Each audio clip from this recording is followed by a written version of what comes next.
আসসালামু আলাইকুম। তো এখন শুরু হচ্ছে জীবাশ্মর প্রথম ২টা টপিকের উপর হচ্ছে লেকচারটা। তো শুরুতে দেখো জীবাশ্ম জ্বালানি। তো জীবাশ্ম জ্বালানি কাকে বলে? এগুলো হচ্ছে বইয়ের শুরুর দিকে আছে। এই অধ্যায়টিকে অনেকেই অনেক কঠিন মনে করে। কঠিন মনে করার অনেকগুলো কারণ আছে, কিন্তু এই অধ্যায়টা আসলে কঠিন না।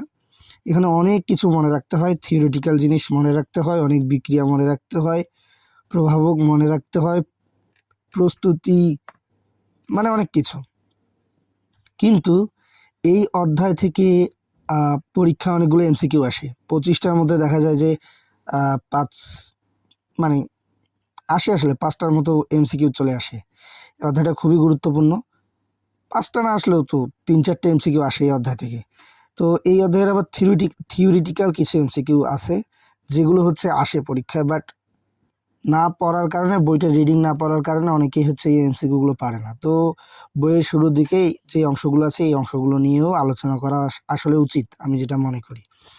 যাই হোক, তো টপিক 1-এ যেটা ছিল আর কি, প্রথম যে টপিক ছিল সেটা হচ্ছে যে জীবাশ্ম জ্বালানি। আচ্ছা, জীবাশ্ম কাকে বলে? বহু প্রাচীনকাল আগের যে উদ্ভিদ প্রাণী মৃতদেহ, উদ্ভিদ প্রাণীর যে মৃতদেহের ধ্বংসাবশেষ মাটির নিচে পাওয়া যায় তাকে হচ্ছে জীবাশ্ম বলে। এটা আসলে ওইভাবে সংজ্ঞাটা মনে না রাখলেও এটা বোঝা যায় যে আমরা যখন মাটির নিচে খনন করি বা অনেক আগের অনেক মৃত পশু, পাখি, মানুষ, অনেক কিছুর মৃতদেহর যে ধ্বংসাবশেষ পাওয়া যায়, যেগুলো পাওয়া যায় এগুলোকে হচ্ছে জীবাশ্ম বলে। এখন জীবাশ্ম জ্বালানিটা আসলে কি? এই যে জীবাশ্মগুলো পাওয়া যায়, এই জীবাশ্মগুলোর মধ্যে কিছু কিছু জীবাশ্ম জ্বালানি হিসেবে ব্যবহার করা হয়, তাদেরকে বলা হয় জীবাশ্ম জ্বালানি। তো এরকম জীবাশ্ম জ্বালানি আসলে কি কি আছে? জীবাশ্ম জ্বালানি কি কি আছে তোমরা দেখো, এখানে হচ্ছে কয়লা, প্রাকৃতিক গ্যাস ও পেট্রোলিয়াম, এগুলো হচ্ছে জীবাশ্ম জ্বালানি, কারণ এগুলোকে জ্বালানি হিসেবে ব্যবহার করা হয়। এখানে বইয়ের ওইখানে দুটো ওয়ার্ড আছে, তোমরা এটা দেখেছো কিনা। একটাকে বলা হচ্ছে জুও প্লাঙ্কটন, এটা হচ্ছে পানিতে ভাসমান ক্ষুদ্র ক্ষুদ্র প্রাণী। আর একটা হচ্ছে ফাইটোপ্লাঙ্কট, জানি না এটা আসলে প্লাঙ্কটন হবে না মানে কট হবে, কটই লেখা আছে বইয়ে। তো এটা হচ্ছে পানিতে ভাসমান শৈবাল।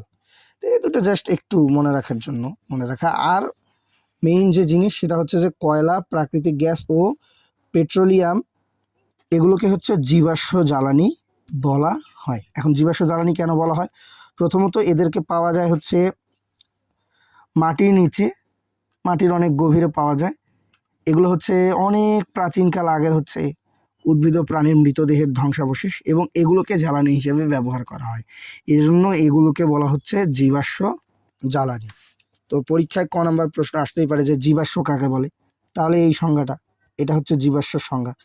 যদি বলা হয় যে জীবাশ্ম জ্বালানি কাকে বলে, তাহলে হচ্ছে বহু প্রাচীনকালের উদ্ভিদ প্রাণীর মৃতদেহের যে ধ্বংসাবশেষ মাটির নিচে পাওয়া যায় এবং যা জ্বালানি হিসেবে ব্যবহার করা যায় তাদেরকে বলা হচ্ছে জীবাশ্ম জ্বালানি। যেমন যেমন হচ্ছে এই 3টা। এরপরে প্রাকৃতিক গ্যাস জিনিসটা আসলে কি? এই যে জীবাশ্মের মধ্যে আমরা কি কি পাই? একটা তো পাই কয়লা, প্রাকৃতিক গ্যাস। তো প্রাকৃতিক গ্যাসটা আসলে কি? প্রাকৃতিক গ্যাসটা হচ্ছে প্রকৃতিতে যে গ্যাস বিরাজমান, সেই গ্যাসটির প্রধান উপাদান মূলত হচ্ছে মিথেন।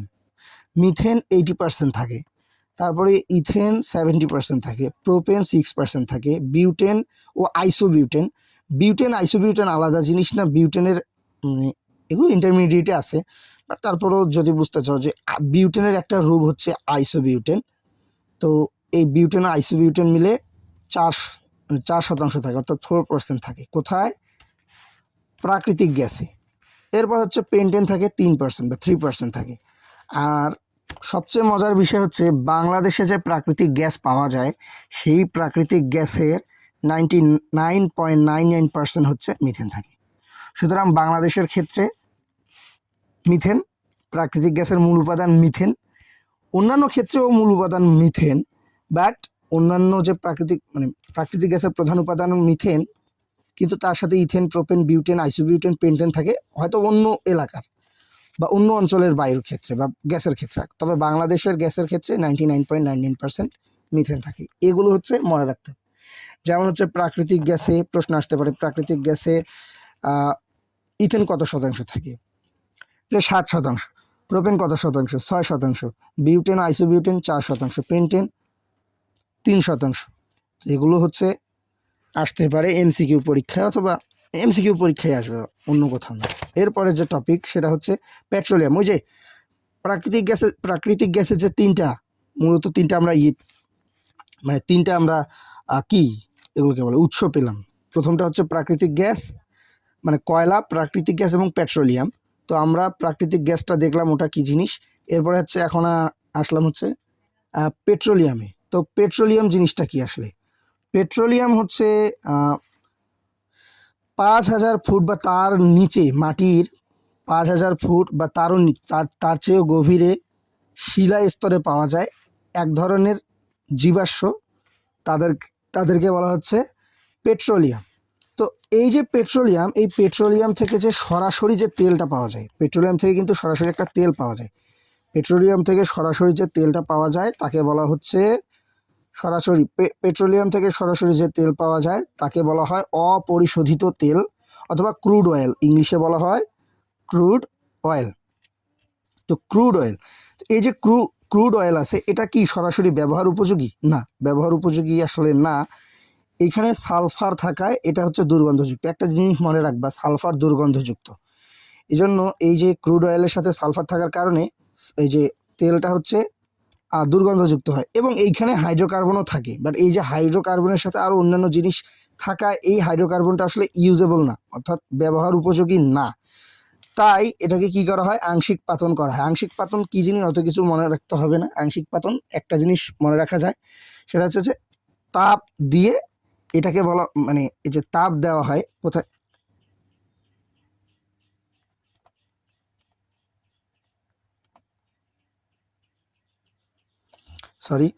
তাপ দেওয়া হয় কোথায়? এই যে পেট্রোলিয়ামে তাপ দেওয়া হয়, মানে তাপ দেয় যখন হচ্ছে 20 ডিগ্রি সেলসিয়াস তাপমাত্রা প্রয়োগ করা হয় পেট্রোলিয়ামের মধ্যে, তখন পেট্রোলিয়াম গ্যাস পাওয়া যায়। যখন 70 ডিগ্রি সেলসিয়াস তাপ দেওয়া হয় তখন গ্যাসোলিন পাওয়া যায়। যখন 120 degree Celsius naphtha, 170 kerosene, 270 diesel তেল, 340 ডিগ্রি সেলসিয়াসে আসলে তিনটা জিনিস পাওয়া যায়। তিনটা কি কি? লুব্রিকেটিং তেল, যেটা হচ্ছে কি বিয়ারিংয়ে ব্যবহার করা হয়। এরপর হচ্ছে জ্বালানি তেলও পাওয়া যায়, এবং তার চেয়ে বেশি সময় ধরে যদি আমরা 340 ডিগ্রি সেলসিয়াস তাপমাত্রা দিলাম, প্রথমে পাওয়া যাবে লুব্রিকেটিং, তারপরেও যদি আরও বেশি সময় ধরে দিই তাহলে জ্বালানি তেল, আরও বেশি সময় ধরে দিলে ভিটামিন পাওয়া যায়। মূলত এই তাপমাত্রা এবং এই যে কী কী পাওয়া যায় এগুলোর নামগুলো মনে রাখতে হবে। আর একটা কথা, বইয়ে কিন্তু এই যে petroleum, gasoline, naphtha, kerosene, diesel তেল, লুব্রিকেটিং, এগুলোর মানে কার্বন সংখ্যা, তারপর ব্যবহার দেয়া আছে, বই থেকে দেখাই। এই যে এইখানে দেয়া আছে, দেখতে পারো পেট্রোলিয়াম গ্যাস 0 থেকে 20 ডিগ্রি সেলসিয়াস, যে এখানে এগুলো হচ্ছে পেট্রোলিয়াম গ্যাসকে বা লিকুইড পেট্রোলিয়াম গ্যাসের হচ্ছে যে এইটা আংশিক রূপ হচ্ছে বা সংক্ষিপ্ত রূপ হচ্ছে এলপিজি। তো এলপিজির পূর্ণরূপ কি? Liquefied petroleum gas. এটা রান্নার কাজে ব্যবহার করা হয়। তারপর দেখো, তারপরে পেট্রোল বা গ্যাসোলিন,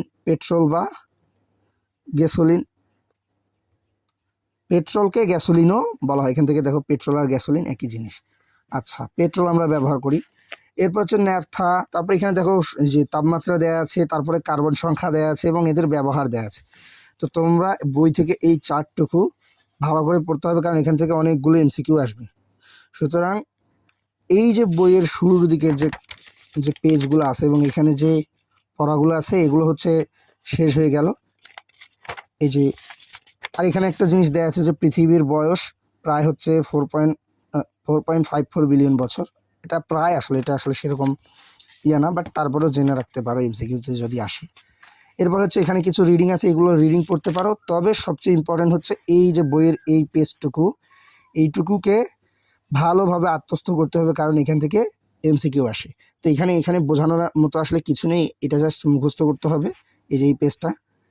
তো ঠিক আছে, আজকের যে এই প্রথম লেকচারটা এটা আমি এখানেই রাখছি। বাকি পরবর্তী যে লেকচারগুলো আসবে, পরবর্তী লেকচারগুলো কিন্তু গুরুত্বপূর্ণ, কারণ পরবর্তী লেকচারগুলোতে হাইড্রোকার্বন আছে, হাইড্রোকার্বনের প্রকারভেদ, এলিফ্যাটিক, অ্যারোমেটিক, তাদের প্রকারভেদ, উদাহরণ, তাদের মধ্যে আবার বদ্ধ শিকল আছে, মুক্ত শিকল আছে, সম্পৃক্ত, অসম্পৃক্ত, এগুলো আছে, তাদের বৈশিষ্ট্য আছে, প্রস্তুতি আছে।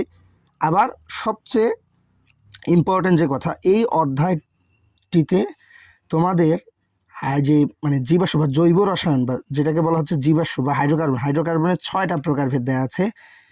কি অ্যালকেন, অ্যালকিন, অ্যালকাইন, অ্যালডিহাইড, তারপরে হচ্ছে দেওয়া আছে মানে ফ্যাটি অ্যাসিড এবং জৈব অ্যাসিড যেটাকে বলা হয়, আর একটা আছে অ্যালকোহল। তো এগুলো নিয়ে সামনের দিকে আলোচনা হবে। তো সামনের যে লেকচারগুলো আসবে এগুলো পাওয়ার জন্য চ্যানেলটিকে সাবস্ক্রাইব করে পাশেই থাকো। আল্লাহ হাফেজ।